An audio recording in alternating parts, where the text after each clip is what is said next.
remarks pertaining to how this second virtual meeting of the Rhode Island Fisheries Council will be conducted. In essence, we will be following the same process and procedures we followed in June when we first met virtually. Those protocols are consistent with the state guidance on conducting public meetings in a virtual setting. The key protocols, to reiterate and summarize, are as follows. All council members are expected to remain visible, that is with your video on, throughout the meeting. If at any time during the meeting, any council member loses their connection, we will pause the meeting until that connection is restored. All participants, including all council members, will be initially muted by staff. As we move through each agenda item and get to council discussion and motions, staff will unmute all council members. When that happens, please do your best to monitor yourselves. And if your dog starts barking or there are any other background noises, hit your mute button. If you don't get to it right away, staff may beat you to that, and you'll then need to unmute yourself when you like to talk or ask a question. When I open the floor to questions, motions, and discussion by the council, please raise your hand if you would like to ask a question, make a motion, or offer a comment.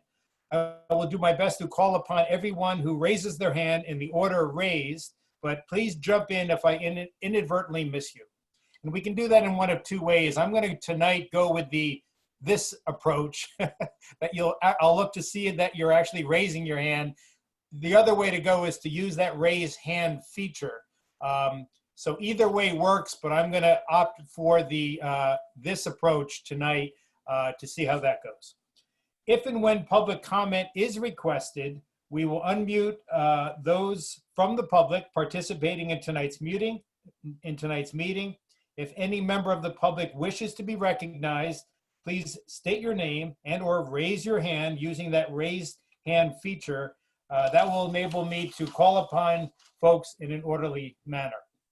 So I just have one last order of business before we jump into the agenda, and that is to identify all council members present and participating in tonight's meeting. They are Dave Monty, Travis Barrow, Andy D'Angelo, Katie Egan, Jason Jarvis, Chris Ryan, Mike Rice, and Mike Roderick. That's a total of 9 participating council members, including me as chair. That means we have a quorum, and that means we are ready to conduct our business. Item 1 on the agenda is the agenda itself. Does any member of the council have any proposed modifications to the agenda as proposed? If so, please raise your hand. Seeing no hands, is there any objection to approving the agenda as proposed? If so, raise your hand. Seeing no hands, the agenda stands approved by consent, and we're on to item 2, which are the minutes from the June 1st meeting of the council that Pete did another awesome job putting together. Does any member of the council have any requested modifications to those meeting minutes? If so, please raise your hand. Seeing no hands, is there any objection to approving those meeting minutes as proposed? If so, please raise your hand. Seeing no hands, the meeting minutes from the June 1st, 2020 meeting of the council stand approved by consent. And we're on to item 3, which is public comment. This is an opportunity for anyone participating in tonight's meeting from the public to address the council on any item that is not on tonight's agenda. If you would like to address the council, now is your opportunity to do so. I will first see if there is anyone participating in this meeting from the public who wishes to address the council and participating on the web, to please raise your hand if you would like to address the council. If you're participating in the meeting from the public and you're on the web, please hit that raise hand feature if you would like to address the council. If I don't see any raised hands, so I will now look to staff to unmute. Do we have anyone who has called in, John, who's on the phone? No, we do not. Okay, so we have just those who are with us tonight via the web. I'll ask one last time because I realize it's not easy to sometimes hit those buttons quickly enough, and I don't want to miss anyone. So again, if there's anyone from the public who would like to address the council during this open public comment period, please raise your hand. Seeing no hands, we will move on to item 4. And this is a follow-up to public comments initially raised back in March and addressed in part at the council's last meeting in June. And to that, staff has updated information to present regarding Rhode Island's statewide horseshoe crab assessment. Natalie Amaral from DEM Marine Fisheries staff is poised and ready to provide that update. So Natalie, the floor is yours. Thanks, Bob. For those of you that don't know me, I'm Natalie. I'm a fisheries specialist with the DEM. And as Bob said, I'm going over our beginning of our horseshoe crab assessment update. And as Bob also said, this is really in response to industry as well as NGOs asking questions about our current regulations and their interest in seeing something happen with the population moving forward. So there's 4 things that I want to talk about. The first is I want to give an update on the 2 previous assessments that were conducted, one by Atlantic States Marine Fisheries Commission, the other by the state of Rhode Island. The second thing I just want to talk about briefly is regulatory changes that came about in 2016. The third thing is some challenges that we face when looking at horseshoe crabs.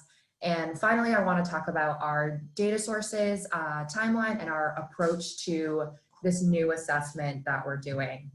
So the 2019 Atlantic States Marine Fisheries Stock Assessment found that the regional population is in a neutral status. Really, the only way that was achieved was by combining the positive trends that Massachusetts is seeing and the negative trends that Rhode Island is seeing, kind of averaging into one. So that region does include Maine and New Hampshire, but in this assessment, they did not contribute any surveys. So it was only Massachusetts and Rhode Island that were being looked at. And again, if you looked at Rhode Island by itself using the stoplight approach that they used for the assessment, Rhode Island would have been poor or in the red category. The 2012 Gibson-Olszewski assessment conducted just for the state of Rhode Island found low abundance, that the population was overfished, and that overfishing is occurring. The other really big takeaway I got from that document was that it suggested an 8-year entire closure of the fishery. Both bait and biomedical would be necessary in order to regain a biomass maximum sustainable yield. So in order to get us to a place where we could harvest our highest amount sustainably would take an 8-year full closure, which is a very long time and not an approach that we would have considered. So the second thing I want to talk about are the 2016 regulatory changes. The 60 crab bait possession limit came about that year, as well as the entire May seasonal closure for the bait fishery specifically. Since then, bait-specific harvest has been low for a multitude of reasons that we have gotten feedback about, between the economic feasibility of only harvesting that number of crabs in any given night. It doesn't necessarily outweigh the price that you might get for them, as well as the availability of crabs and shifting seasonality that they've been facing as well. And what we've seen is that even with this low bait harvest, the few years that we've gotten of just relative indices, relative abundance indices for our surveys that we look at hasn't been anything necessarily positive. Some of the challenges that we face when assessing horseshoe crabs is, firstly, it's a really data poor species, unfortunately. And this is not something specific to Rhode Island. This is a coast-wide issue that we face outside of the epicenter of Delaware. There are not a ton of directed surveys that represent long time series, which makes it harder to figure out what's actually going on with the population. One of the things we have started to do to mitigate those data challenges is we have a 3-year grant between myself, Connor McManus, Scott Olszewski, in conjunction with URI to assess the population genetically within the state of Rhode Island and see if there's any population substructure that we should be paying attention to. The coastline of Rhode Island is really unique in that it offers discrete water bodies between coastal ponds and Narragansett Bay. And we're trying to figure out if there's mixing between these water bodies, whether site fidelity is high as we have always thought it is, different things like that. The conclusion to that research should be in 2022. The second challenge with this species is that it is long-lived, and the number of years it takes to reach sexual maturity is about 10 years. So that is a very long time before it is contributing to the spawning stock biomass. So that means any changes that we put in place in 2016 might be until 2026 until we know whether that was actually the right choice. So what we're really trying to do with this assessment is figure out what 10-year investment of approach is going to be the most fruitful for us in order to reach that level of biomass, maximum sustainable yield, and allow for a higher level of fishing for people in industry that still use the species for bait, biomedical use, as it is very commonly used right now. So those are the two biggest issues that we face. But the data sources that we are trying to put towards this whole assessment are wide and varied. We are trying to throw everything at it we can between our internal DEM surveys, trawl coastal pond surveys, Narragansett Bay SAME survey, the spawning survey, the URI trawl survey is a very long time series. So that is something good when you are trying to figure out what's happening with a species that's very long lived. We're also looking at landings reports from E-trips, other safest warehouses, dealer reporting, the Associates of Cape Cod reports that we get for biomedical specific crabs. So if you can think of any other data sources that we might use, please tell us. We would love that, that input. The two approaches that we're using to understand this data are a biomass dynamic model, which was used in the 2012 assessment as well. And it's pretty typical for other states approaching their horseshoe crab population. So that'll give us our biomass model over time and help us determine what biomass could look like, what the sustainable fishing level is, what a carrying capacity might be for this species, which is all really useful when figuring out what kind of management choices to make. Corinne Truesdale, who I'm sure a lot of you know as well, is working on an ARIMA model for forecasting for this species. She has been hugely instrumental in helping us with that. So really what the timeline is looking like for this, like everything else in 2020, this has gotten pushed back too. We are hoping to have a document ready for 2021. Ideally, I would like to have it ready before the 2021 fishing season. Whether that will happen or not is yet to be determined, but these are the steps we're taking. These are the previous assessments that we're looking at to help guide us, and we are trying to vet every possible data source we can to really address this issue on a statewide level when what we're seeing so far is site fidelity and that Rhode Island crabs stay here and should be managed in that microcosm. So that is my update. Thank you so much, Natalie. Excellent presentation. Questions for Natalie on her presentation regarding horseshoe crabs?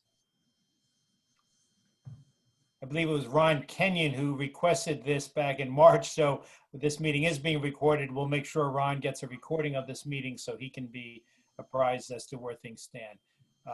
Seeing no hands, thank you, Natalie. Excellent job. Appreciate it very much. No problem. We'll move on to the next item, which is item 5 on the agenda, council recommendations pertaining to proposed regulatory amendments. We have a set of 5 proposals to consider this evening. As we typically do, for each proposal, division staff will offer a brief presentation along with the division's recommendation. I will then open the floor to questions from the council. I will then look to the council for a motion. Once the council has completed its deliberation on each motion, I will call for a vote. Given that all proposals have already been subject to public comment, I will not open the floor to additional public comment unless any member of the council asks to do so. Just a reminder, it's the council's prerogative to seek additional public comment. I'll only do so upon request. To facilitate the council's review of the first 4 regulatory proposals, which appear to be fairly straightforward and for which no public comments were received, I'm going to ask John Lake to go through all 4 of those in one fell swoop and then open the floor to council consideration of the 4 proposals as a bundle. And if the council wants to separate them out, they can, but it seems to me that might be a good way to move things along. And so, John, the floor is yours for your presentation. Thank you. All right, great. Thanks, Bob. As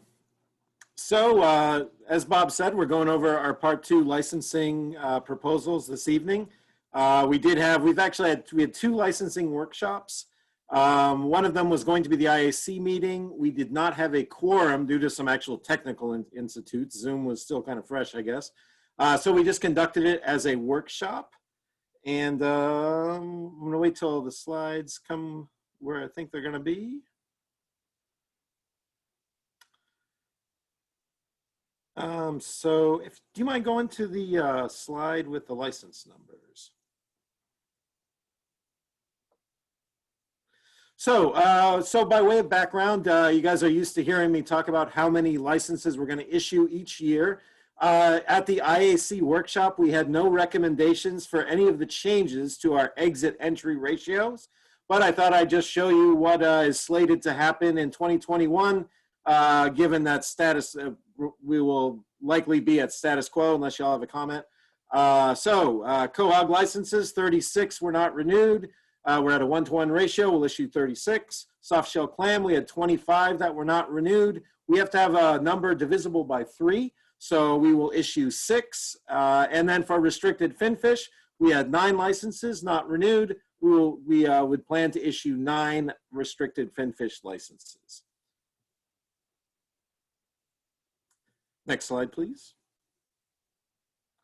So let's get on to the proposals. The first 3 have to do with the issuances of licenses as in the case of incapacity. As a matter of fact, the first 2 are on the same regulation. First one is a correction to the activity standard criteria for the issuances of new licenses. The issue here is that we have incorrect use of a term medical hardship for referring to how a new licenses would be issued. In fact, medical hardship is specific only to issuing an operator permit. It should be incapacity, which is triggered when issuing a new license. So as you can see down in our proposed language, we are simply swapping out hardship with incapacity. This is just to get the terms correct. Next slide, please. So on the same rule, we are amending the activity standard criteria for the date that landings must have occurred from 2006 to 2010 for the issuances of new licenses and instances of incapacity. So back in 2016, we said you could look back to 2006 to show you are active if you are availing yourself of having a license issued because of someone became incapacitated. We chose 2006 because it was 10 years in the past, nice round number. Also, that's the date where we have good confidence in our reporting data. It was brought up by our legal team that we should keep a reasonable time frame to look back on. So we're proposing to keep it at 10 years and to look back until 2010. And you can see the language right there. All right, next slide, please. Once again, we're looking again at issuing licenses in instances of incapacity. And this one is just to clarify the eligibility requirements. In general law, it states that the license must be active. It must meet our activity standard to be issued. We want to make sure that's crystal clear in our regulations. So we are proposing adding it right there. Once again, this is a clarification. It already exists in Rhode Island general law. Next slide, please. And the last of these first 4 are to add prioritization criteria for the issuance of new licenses and endorsements for veterans to account for fishing activity lost during active duty. So this was actually an industry proposal we received, and we're putting it out there for consideration. There's currently no mechanism to use prior history to meet the activity standard for, or to get into the lottery for the issuances of new licenses and endorsements for veterans returning from active military service. So it was brought up that this could, this could be a disadvantage to someone joining the military. They'd have to wait 2 years to become active to join the prioritization process. So we're proposing, and I'll read it since it's new, that active military and veterans who have been honorably discharged from active military duty may use the immediately preceding 2 calendar years prior to conscription into the military to meet the activity standard. All right, so those are the first 4. And so now let's pause and here I'll answer any questions you have on them or anything else you might want to talk about. Thanks so much, John. Questions for John? Yes, Mike Rice.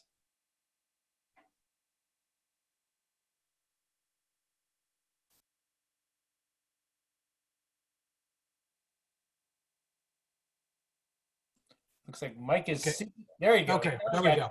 There we go. All right, yeah, we're having some confusion on the unmuting. Yeah, on that last slide, this term conscription is kind of a curious term. Normally, I would think that means being drafted. I think that probably the better term might be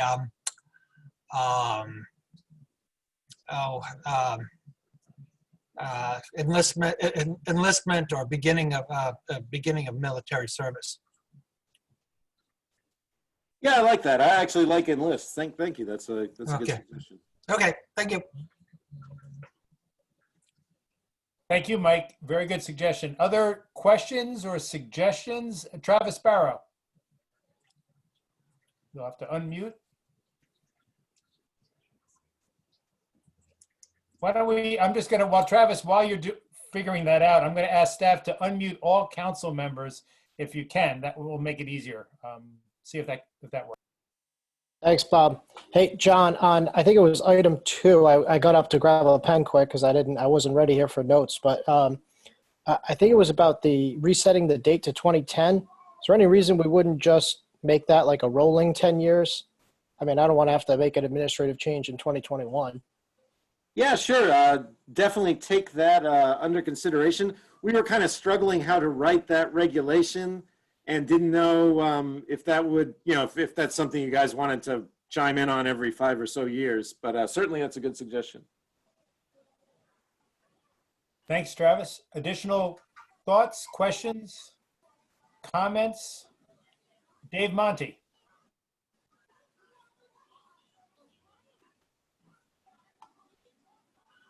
Hey, Bob, could we be unmuted, period? The council is still muted. Yeah, I'm going to ask staff if they can do that. I know might be easier said than done, but thank you for that suggestion. I agree. So let's see if that happens. And it looks like it might be. Do you have a comment, Dave, or was that your comment? No, that's the comment. Yeah. Okay. Good point, though. I agree, and I know that's our intent. And I believe staff. And by the way, John and Nicole are behind the scenes working the dials as we speak. So I think they're trying to do just what you suggested. So thank you. We got everyone now. Looks like we have everyone. Thank you. Good. So we're all good now. And continuing with questions or comments on the regulatory proposals that John just reviewed. Seeing no hands, I'm going to ask Nicole to put up a draft motion that the council may wish to modify if you so desire, particularly based on the comments offered just now. But it'll give us something to work off of, and I'll look to see if Nicole can put that up, and then we can deliberate on that. So I'll pause.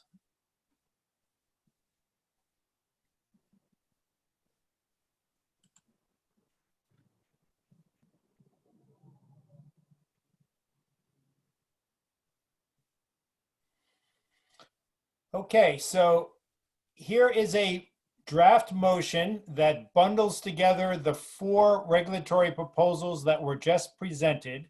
And I'll read it into the record, and then I'll look to see if any council member would like to move this or perhaps amend it before moving it.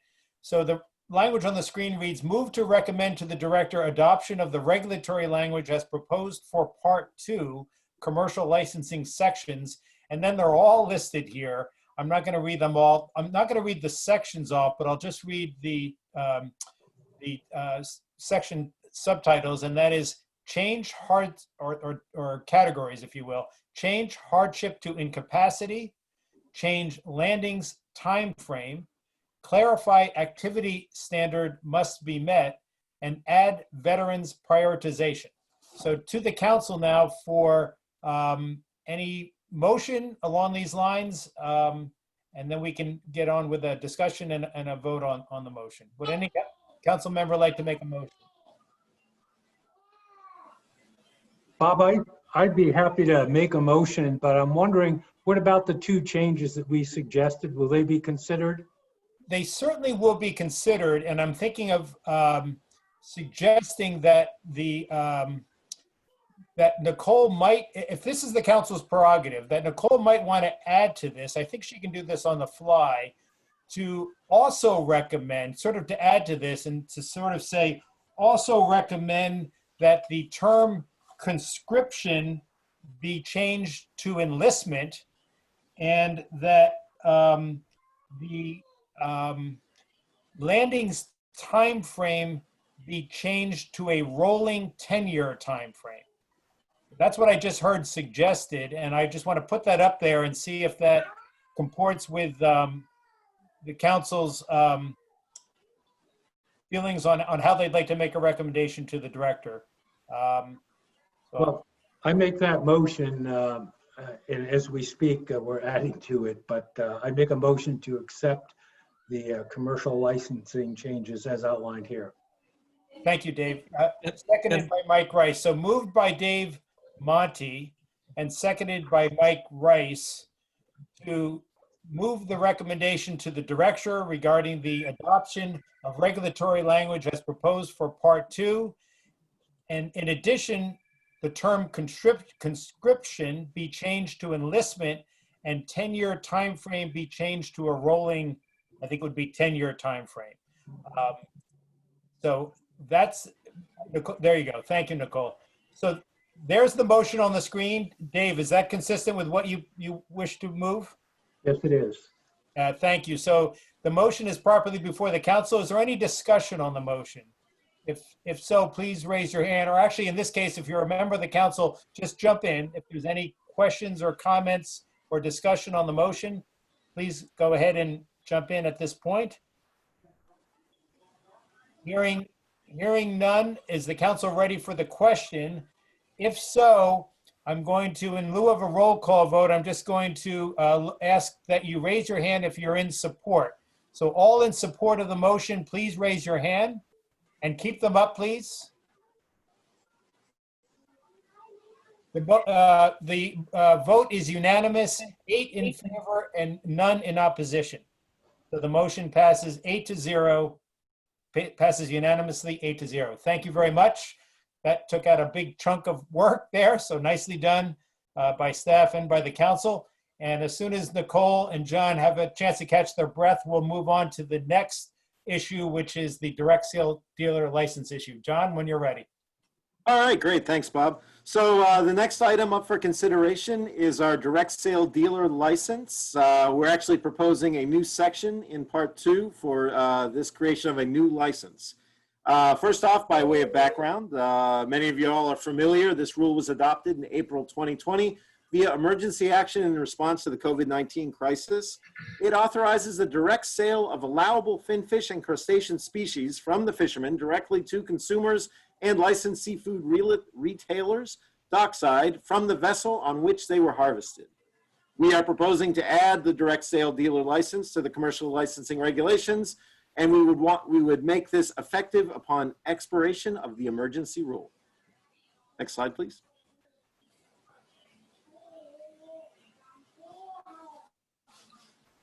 So we've had several workshops, DEM, joint DOH and DEM, that we've had a lot of discussion on the direct sale dealer license. We are looking at what we can do here at DEM. Remember, this is also part of Department of Health regulations. So there are some things that we cannot, as DEM, make changes on. We have heard people loud and clear about some of the issues with that. But just to be clear, we are not considering changes with addition to one addition to the allowable species. We are not considering changing that you can fillet or do any other processing on the vessel. We are not considering any changes that the fish must be sold on the same day they are harvested. Likewise, if you have a federal permit, we are not considering that you can, you still have to get your federal dealer license. And also, if you, dockside sale holders must still obtain a direct sale dealer license if you wish to transport lobster and crab from the vessel on which they were harvested to consumers and or licensed seafood retailers. And just to clear that, right now we do have a dockside sale endorsement that allows you to sell lobsters and crabs from your boat. Remember, the direct sale dealer license allows you to transport only lobsters and crabs from the boat to somebody else. Next slide, please.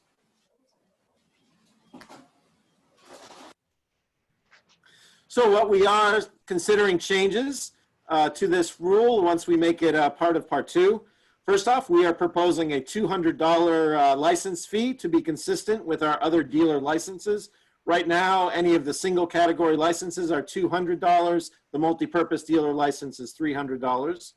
We are proposing the addition of live whelk to the allowable species. And we are also proposing that applicants must secure permission from both the property owner and municipality at the location where direct sales will be conducted. Also, if you're going to be changing location and you need a new direct sale dealer license printed, we would charge you with a $10 dealer, a $10 reprint fee. And just by way of background on that one, this year it was the DEM, Bob actually, that chased down all of the towns to secure permission for the direct sales to take place. We are proposing now going forward that the fishermen secure that permission first with the municipality and the property owner if necessary before they come and apply to us.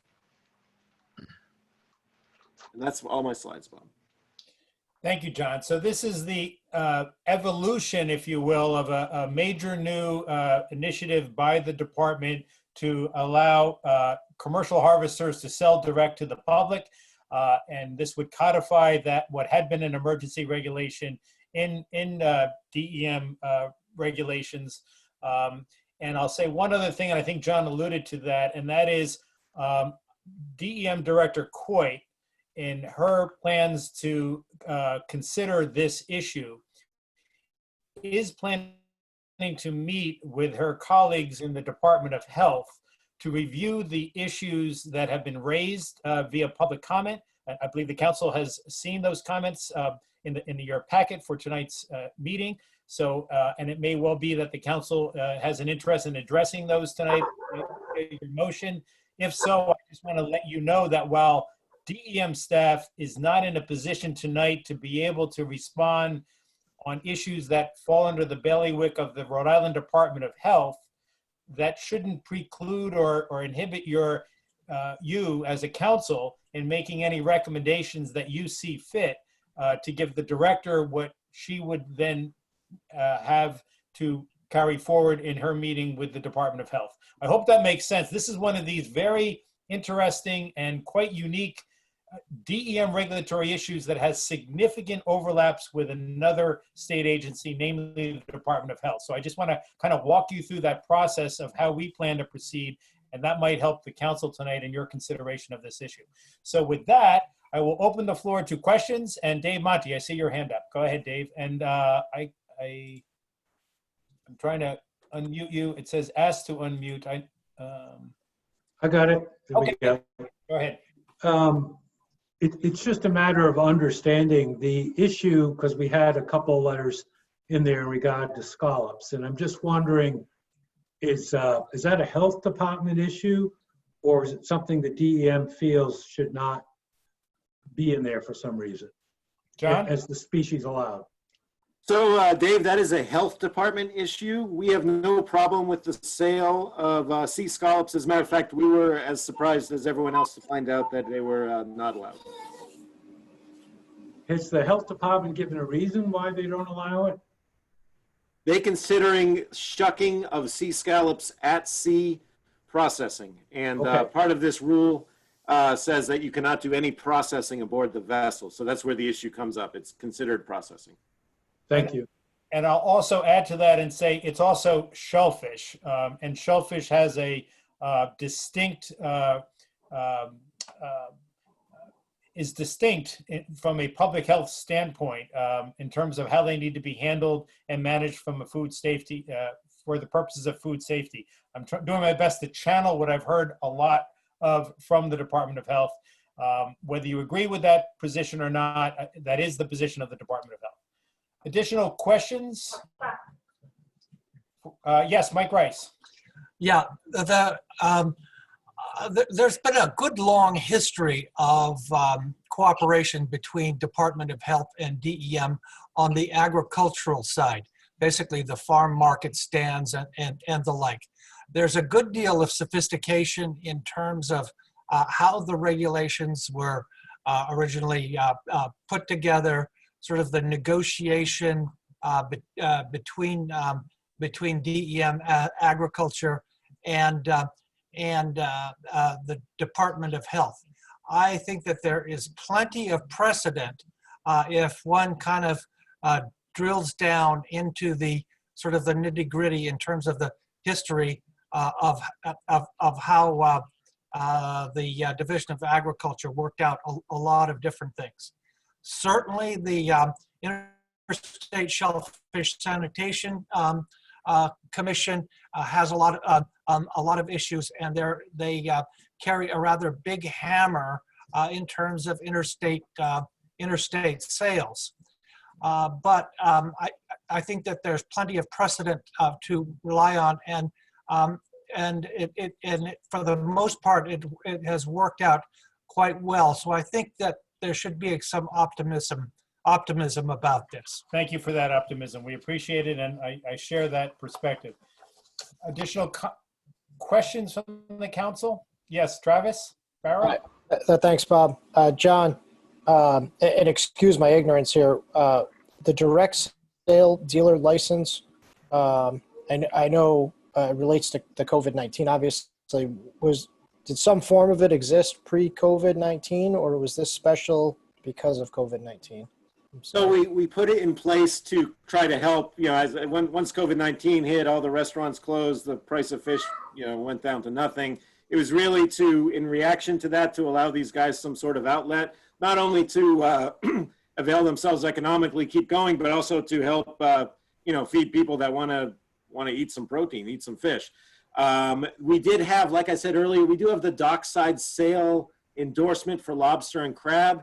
It's kind of similar, but it's very specific to live crustaceans sold at the vessel.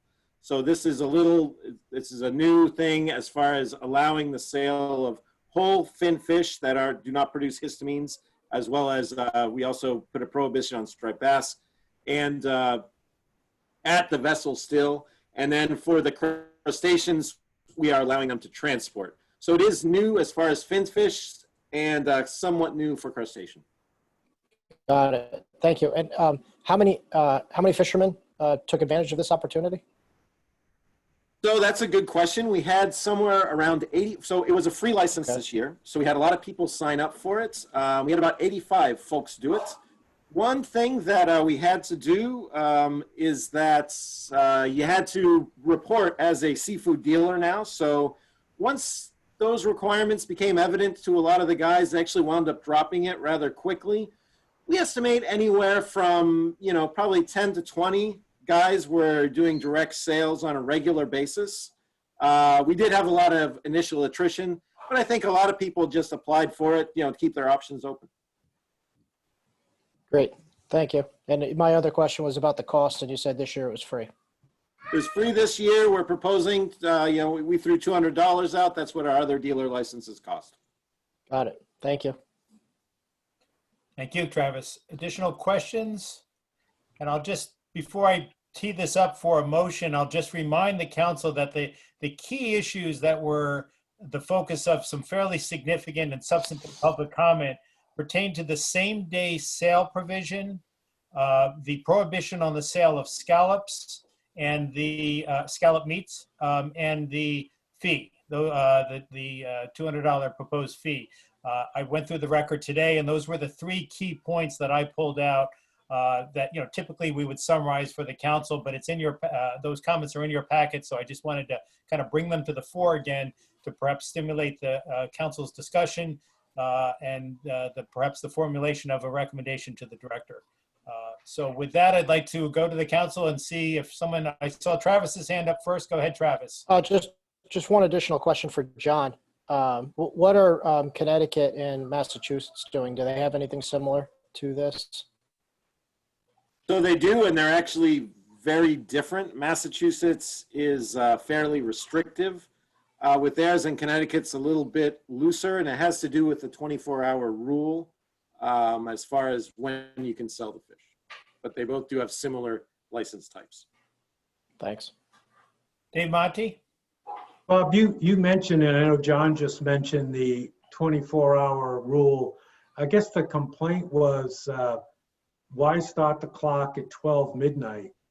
Could it be, you know, could it start at like 3 in the morning or 4 in the morning or whatever?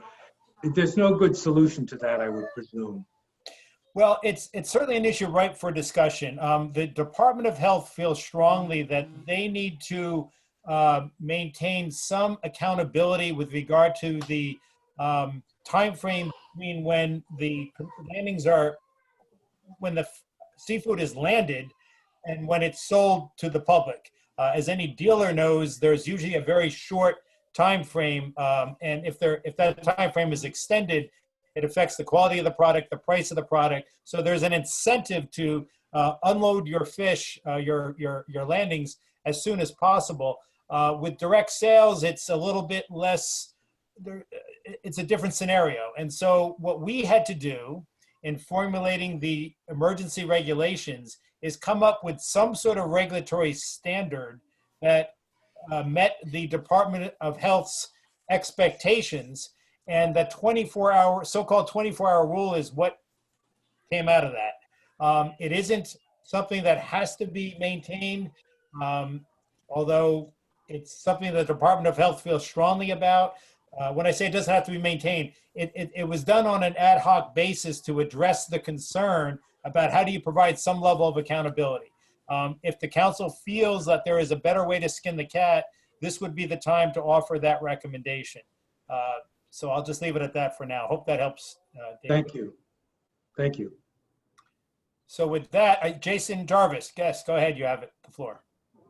Yeah, I think first off, I know that in Massachusetts that the vessels up there that harvest scallops can sell them directly at the dock. I also know that there are other states around the country that allow for direct sales and do not have this 24-hour period. I think there's a serious issue with that for a lot of us. One being, earlier in the season, I leave the dock at 4 in the morning. Sometimes I'm back at 1 in the afternoon. Sometimes I'm back at 4 in the afternoon.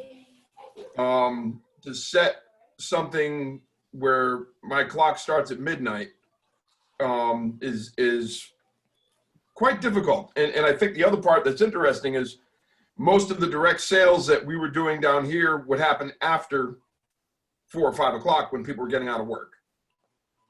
So again, we're limited. And on top of that, how long do we want our day to be? I mean, it's start at 4, get to the dock at 4, sell your fish till 8, go home, take a nap, get back up, do it again. And on top of that, I think for us down this way, again, you know, the redheaded stepchild of Rhode Island, minimal infrastructure, the fleet spread out everywhere. I know right now down to the east, guys were doing well selling live blackfish. The market is great for it. Down here, that's an impossible feat to accomplish. Where most people that buy the live blackfish are usually dealers So they want to show up, come to one dock and probably buy 100 blackfish and then leave. Whereas if they came to Westerly, they'd have to go, to my dock, to Watchell Outfitters and Avondale Boatyard, and I think that's about all we have. So I think there's definitely other solutions. Something that keeps getting brought up to me by many people. I mean, I spent a good part of my life in the charter industry. We can fillet a fish on a charter boat and people can take it home. But I can't land a fish, sell it to someone, and then have somebody else fillet the fish for that person, because once they buy that fish, they own that fish, if I'm not mistaken. Once they own the fish, they can take it and throw it back in the river if they want. Mhm. They can do whatever they want with it. So I don't think the DOH has the right to tell somebody after they buy a whole fish what they can do with that fish. So to me, I think there's a lot of room to work on this, and we need to start mirroring some of the other states. I mean, San Diego, a lot of places in California are way ahead of us on this. Thank you, Jason. And I hear you, and I think there are efforts underway through the Commercial Fisheries Center of Rhode Island, their Fish Forward program, to try to forge pathways that address a lot of the issues you just spoke about. And a lot of them do relate directly to this issue that the council is addressing tonight. So I think what's incumbent upon the council right now is to try to formulate a recommendation to the director that speaks to the general issue of the direct sale dealer license. It's sort of like, should it move forward or not? And then to the extent that there's an interest in having it move forward, are there maybe sub recommendations associated with that might speak to some of the specific issues that have been raised tonight and via the public comment period. It may be a bit of a challenge, but I'm going to challenge the council with that with this exercise, because I think this is where the council where the rubber hits the road for the council to formulate a recommendation to the director, which she can bring forward to with regard to her coordination with the Department of Health, and render a final decision that's consistent with the industry's interests, the Department of Health's interests, and of course the council's recommendation. So that's where we are, and I'm wondering if anyone would like to take a crack at. And Josiah, I do see your hand up, and what I'm going to say is this, and this is the way we handle it always, and that is, if any member of the council wishes to obtain additional input from the public, feel free to suggest that, in which case I will go to the public. But until then, I just want to let you know, Josiah, this is the council's opportunity to deliberate on this issue and formulate a recommendation to the director. So with that, I'm going to look back to the council to see how you'd like to proceed. Two things. First, I just have a question. Will, it's actually in the chat, but Ken Morgan wants to know, will live whelk, and I also want to know, be included in the transport provision along with the lobsters and crabs? Or That's can a we good- add that? John, go ahead. That was Katie Egan asking the question. I have to make sure I always identify who's speaking. So that was Katie Egan asking John a question. Do you know the answer to that, John, regarding live whelk and whether they would be allowed for transport as well as direct sale, or as part of? That's a great question, Katie. Right now in the regulation, it only speaks to lobsters and crabs. However, our conversations with Department of Health have indicated that whelk is a live product, and as long as it is a live product, it could be treated like a crustacean. We can double check on that, but that was the indication that we got from them. Okay. Another question I have is there any way we can work with, I mean, just going from the public comment, work with the fee of $200? Can it be reduced? And with all the extra restrictions for the fishermen, I think keeping it on par with the other fees, maybe a reduced fee would be more appropriate. Is that something we can negotiate? John, do you have a response to that? Absolutely. We threw out $200 as our position. Certainly, if other people have ideas, we're open to hearing it. Okay. Everything's on the table and right for council consideration and recommendations. I just want to make sure there's nothing that should inhibit the council in offering any recommendation you'd like on all of the issues that we've been discussing. And that could turn out to be a pretty chunky motion, but that's okay. I think that's what we have to work on here over the next few minutes, is to put together a motion. And of course, that can always be amended or modified, but I'd like to try to get something up on the board to kind of stimulate the discussion, or I should say sort of seed the discussion. That was the word I was looking for. Let's seed this with a motion, and then we can see how that looks. Would anyone like to take a crack at a motion? Mike Rice. Well, now, first off, I think it was largely in terms of a discussion item rather than a motion yet. I think the issue of the timing, basically the time beginning at midnight, seems to be really unreasonable. I think something like first landing of the trip or something like that might be more defensible and actually more workable, provide a good deal of time, because certainly no one, not many inshore people are going to be out there 24 hours from the first